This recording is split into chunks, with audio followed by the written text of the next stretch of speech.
So this week we go back to the beginning of your text and we start looking at the Enlightenment in Europe and the Americas, and we focus primarily on the Enlightenment in Europe from our syllabus, the text that I've chosen to look at. And that, as I've mentioned before, it's always very difficult to decide which texts to focus on. And as you choose texts, you inevitably shape how we're going to understand or view the periods we're examining or the overall flow of intellectual history through these periods. As I mentioned in my last week's lecture, one of the reasons I've reversed these sections is I really wanted to break us out of the mold of thinking only of the masterpieces of world literature as coming from the Western tradition. And this is one of the reasons why there's a somewhat challenging crash course video included in this week's resources.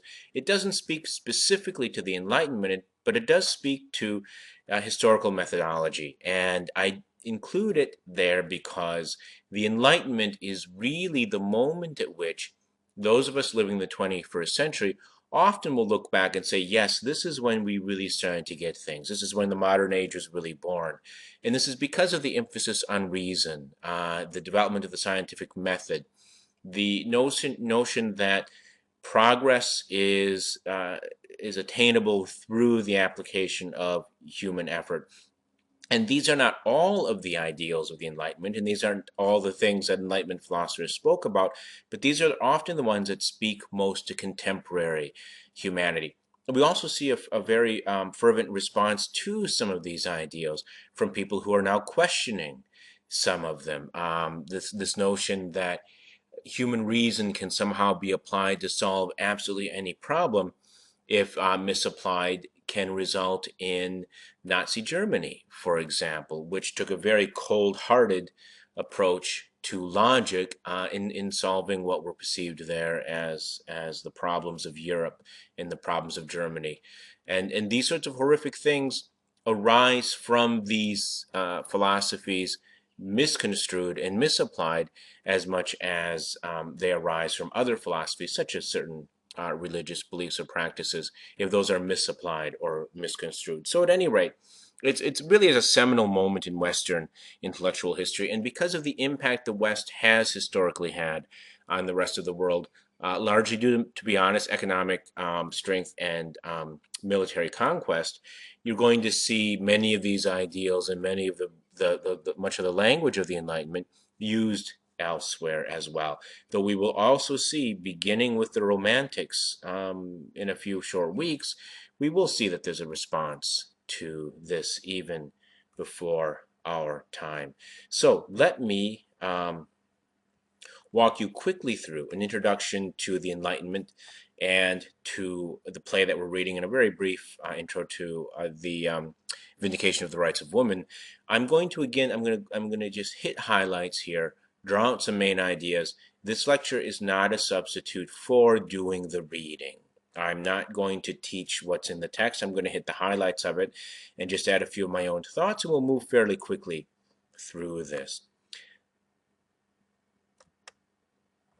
So the background to the Enlightenment, some of the themes that we see arising from Enlightenment philosophers in this period in Europe, and the Enlightenment is really born in France, and two of the works that we read are French works for this class. We're reading Candide and we're reading Tartuffe this week, of course, and that's because a lot of the heart of the initial movement of the Enlightenment really arose from French philosophers and thinkers.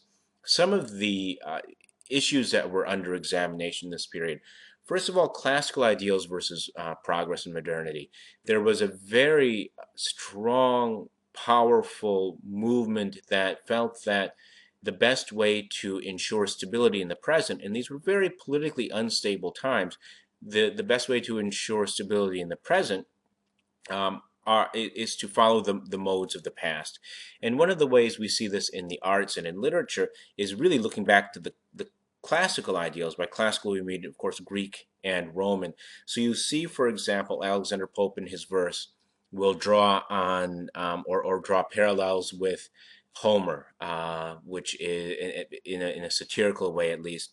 We see the theater, we're reading Tartuffe now, cling to or reference the classical unities of time and place in the depiction of events. So you see, for example, in Tartuffe, we don't get these sort of great leaps in location and time that we get in Shakespeare.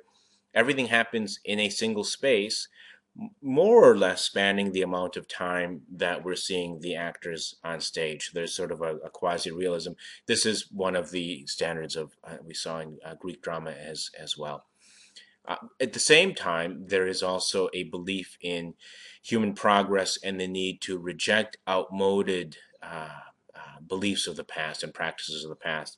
And these are not these are often in tension, but not necessarily always in tension.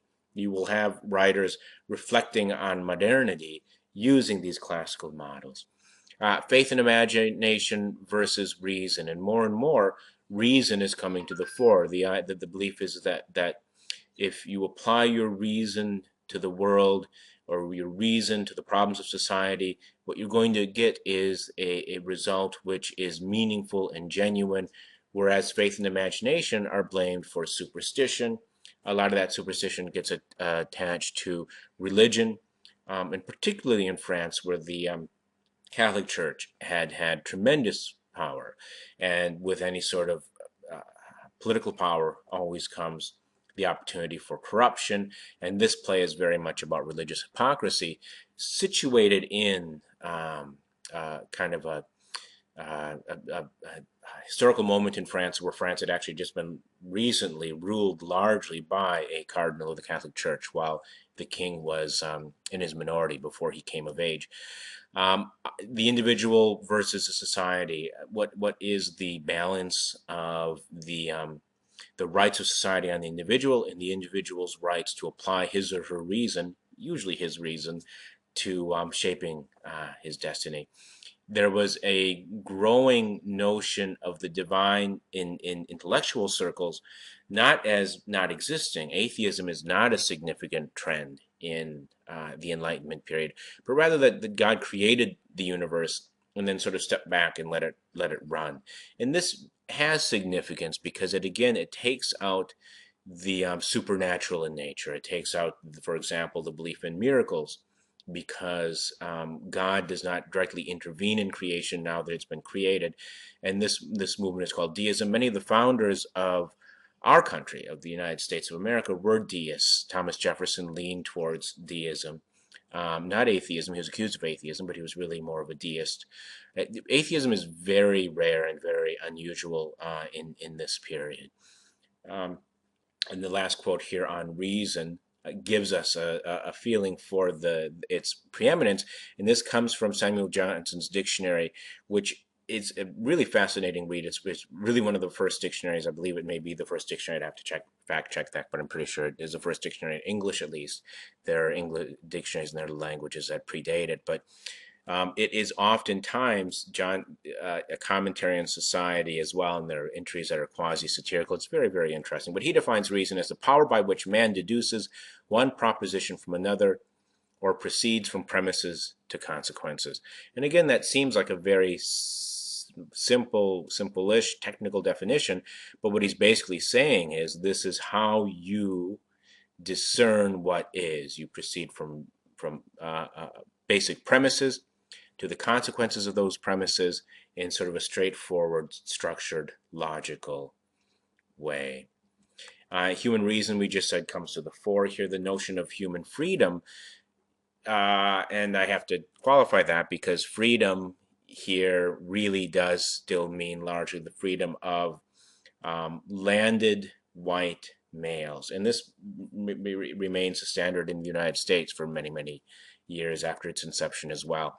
In other words, there was not a general belief in the equality of humanity, nor was there a general belief that all people should be free, treated completely equally under the law. There really was a notion that the white males who had money, the white males who had education, influence in society, should enjoy a degree of freedom. And I know this sounds very cynical and sounds very limited. And it's very easy to be dismissive of that, but it really is the first step toward a broader definition of human equality and human freedom. And you see, even in these periods, you have uh, um, works like the Vindication of the Rights of Women, which is a bit later than Moliere, that do point out the need to apply these ideals across the board. Before this time, this notion that people had had fundamental rights, inalienable human rights, um, as we most often hear it phrased, this is fairly new.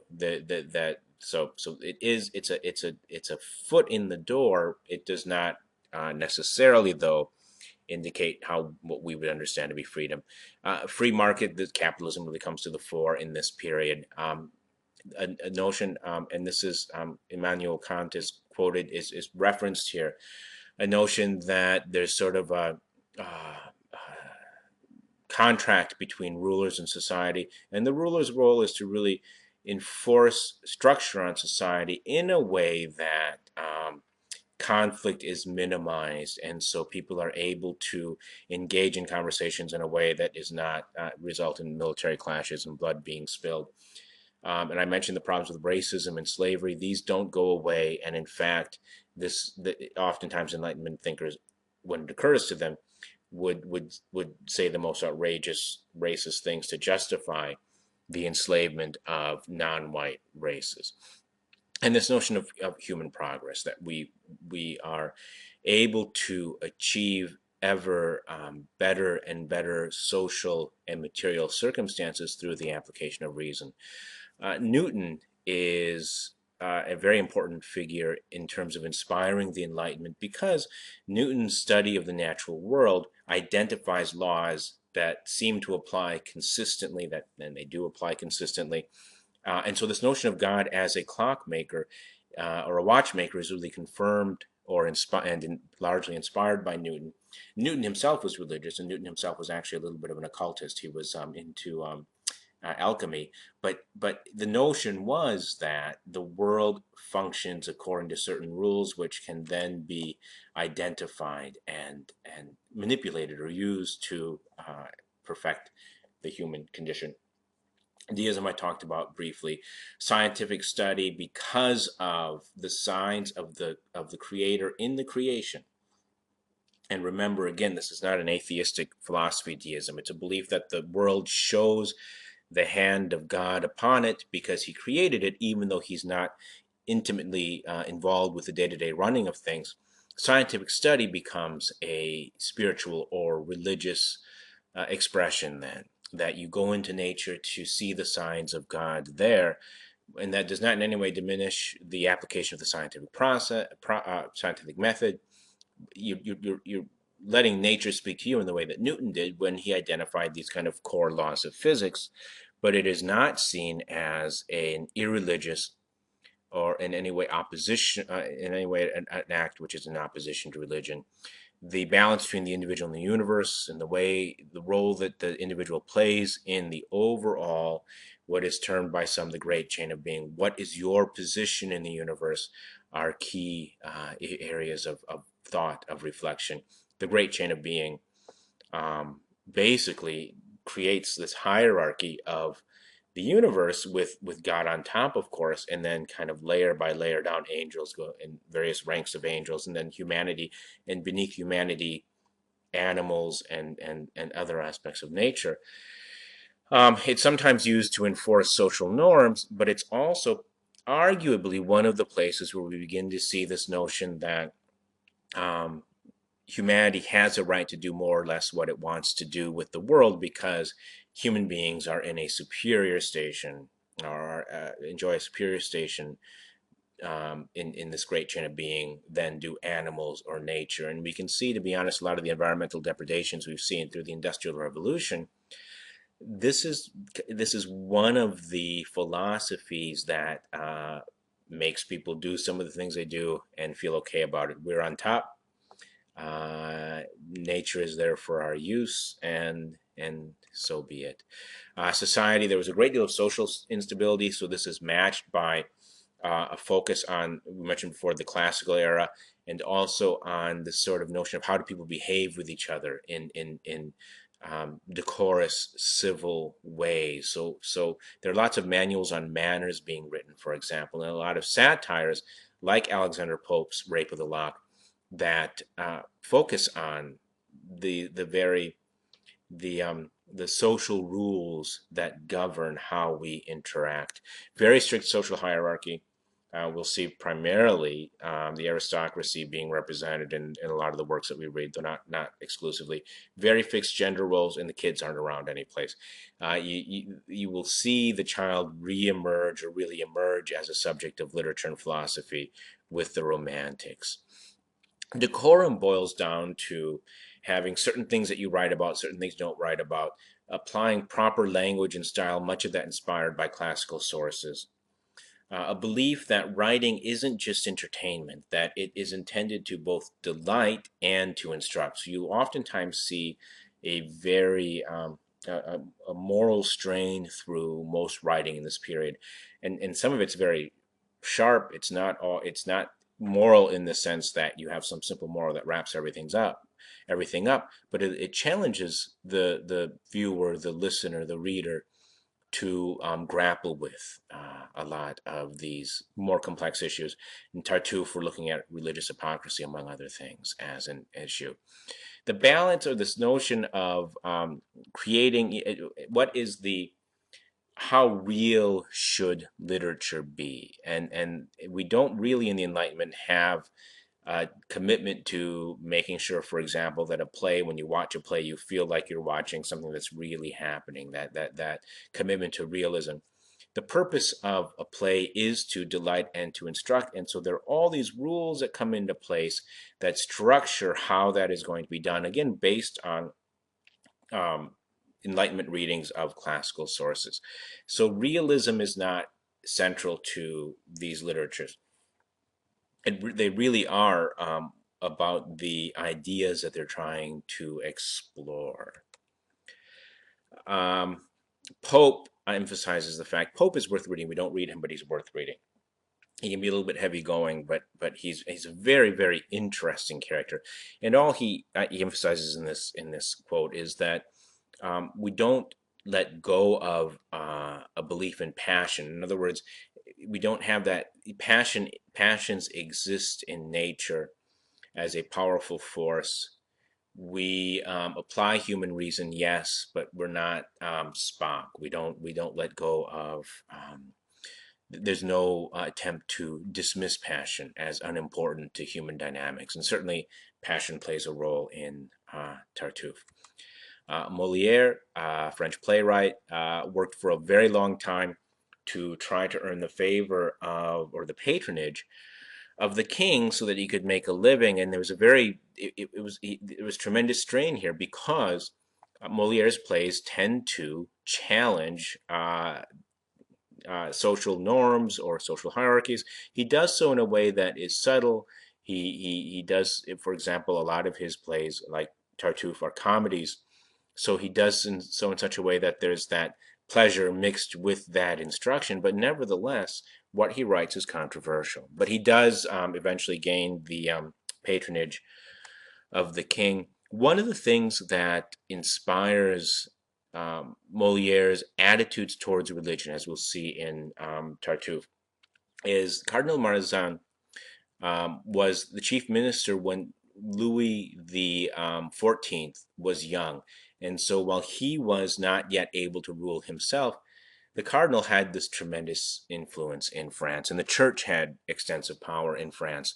And so this is, I think, what inspires a lot of Moliere's antagonism, skepticism, not again about religion so much as religious hypocrisy, which looks at, which is inspired by the political power and social power that the church had held during this time.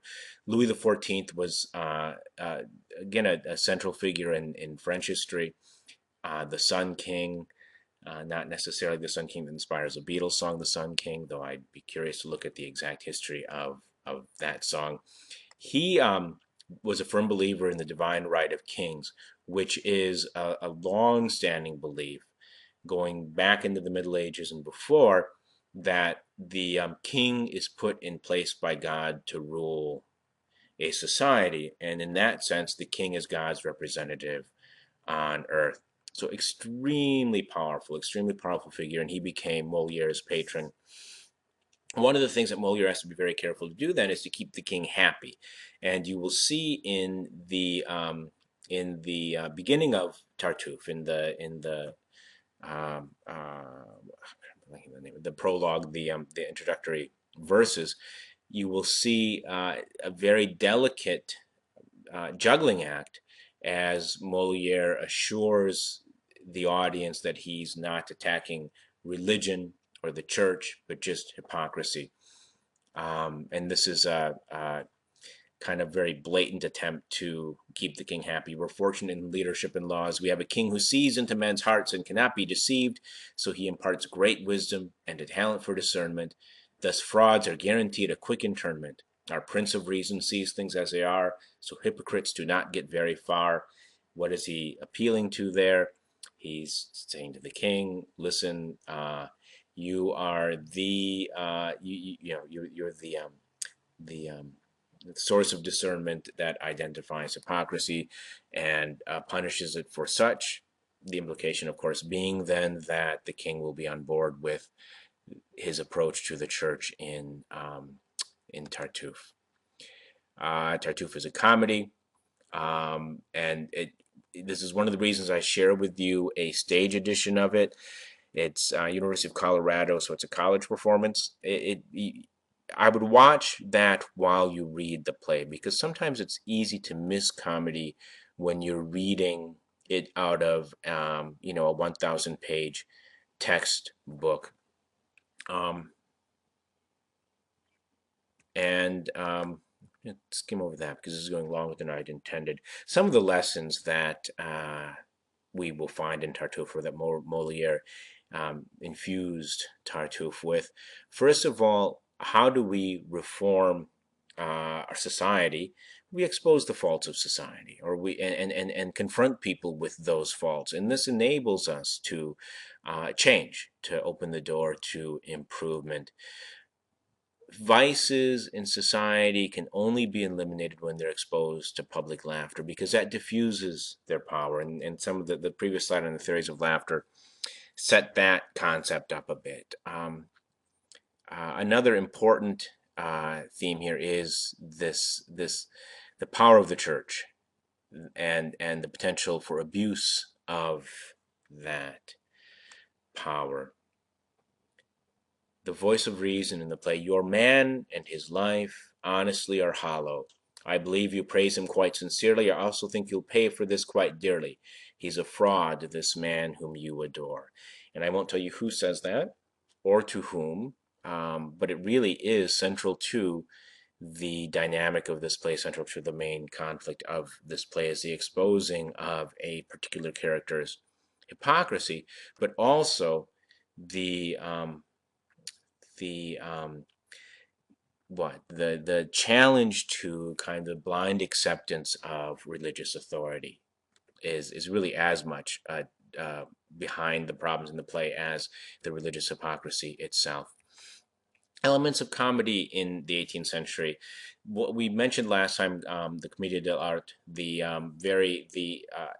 Italian, the form of theater that began in Italy, which reminds us of kabuki theater, and we see some of those elements in Tartuffe. Moliere was very much a student of the commedia dell'arte, and so we see certain stock characters that arise, and I think that shows up in the play, in the stage performance, maybe more than it does in the reading. Subplots, the whole action of the play isn't about one thing. You'll have these sort of like side romances and things like that pop up.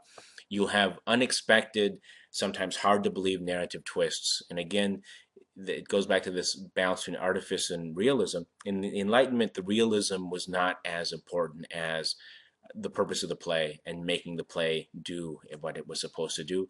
And then a happy ending. The plays, a comedy at least, will always wrap up with um, oftentimes a marriage or some sort of huge celebration, like the end of Star Wars. Everyone gets medals except for the Wookiee.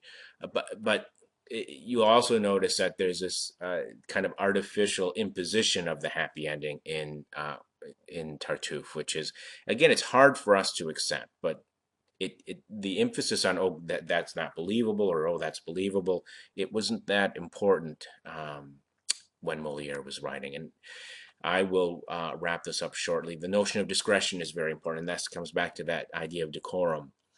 Um, and I I'll give you time to look at the slide. You can see the page numbers on it. I'll let you read that on your own because I do want to wrap this up. But again, you will see this being something that is a positive, but also manipulated in a hypocritical way to allow one to get what one wants. And then one of the subplots to look out for in Moliere is that young romance. I mentioned that before. Finally, just a really quick note. We just a very little bit of the vindication of rights of women. Your discussion question does ask you to look back at, in the second part of it, to look back at Tartuffe, kind of through the lens of this excerpt. Uh, and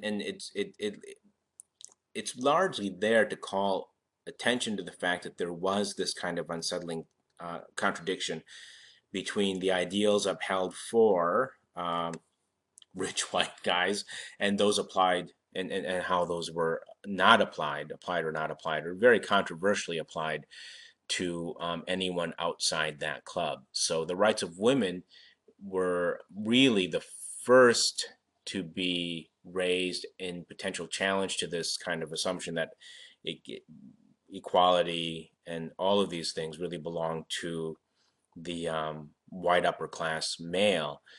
And eventually, we see in the Age of Revolutions, in our next set of readings, we see people talking more and more about this equality applying to other races as well. So that is it. And it went half an hour, so it's a much longer presentation than I should have given you. But uh, I'm hoping it's useful. It gives you a quick overview of where we're going. Do go back and read the introductions to all these works carefully before you dive in, and then watch the videos and get rolling on that discussion.